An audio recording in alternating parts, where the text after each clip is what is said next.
What is everybody, সকলের আশা করি সকলে ভালো আছো। হেই গাইস, আপনারা তো জানেন আজকে ফরিদপুর ধলামারে ঘুর উৎসব ছিল। তো সেইখানে যাওয়ার জন্য আমরাও বাসা থেকে রওনা দিছিলাম। রিক্সায় উঠেছিলাম বাসার সামনে থেকে।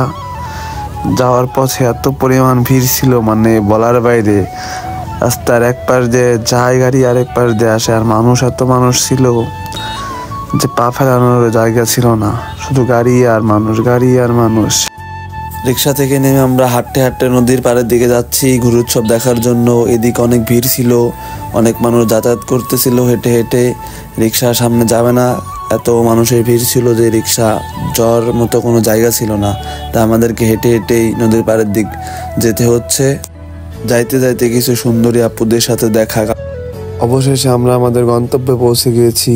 এই হলো সেই ঘুড়ি উৎসবের জায়গা।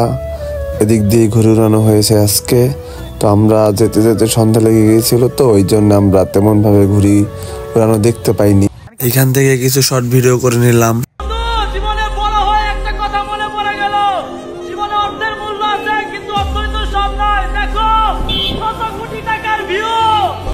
জায়গাটা যে কি পরিমাণ সুন্দর আপনারা না গেলে বুঝতেই পারবেন না।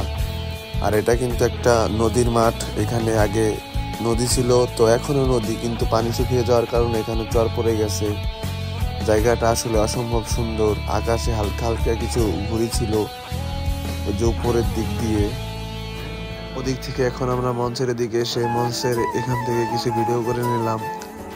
এদিকে লোকজন অনেক বেশি ছিল, অনেক ভিড় ছিল। এদিকে চারিদিকে শুধু লোক আর লোক, প্রচন্ড পরিমাণের মেয়েরাও ছিল।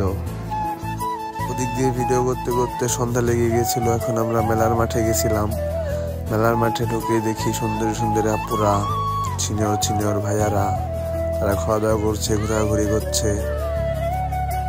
মেলার মাঠে গিয়ে আমরা এদিক ওদিক একটু ঘোরাঘুরি করে নিলাম। এখানে আমার একটা ছোট ভাই শাহাদতের সাথে দেখা হয়ে গেছিল, দেখলাম ও খাইতেছে। তারপরে ওর সাথে একটু কথাবার্তা বললাম। ও খাইতেছে আর আমাকে বলতেছে খাবেন নাকি।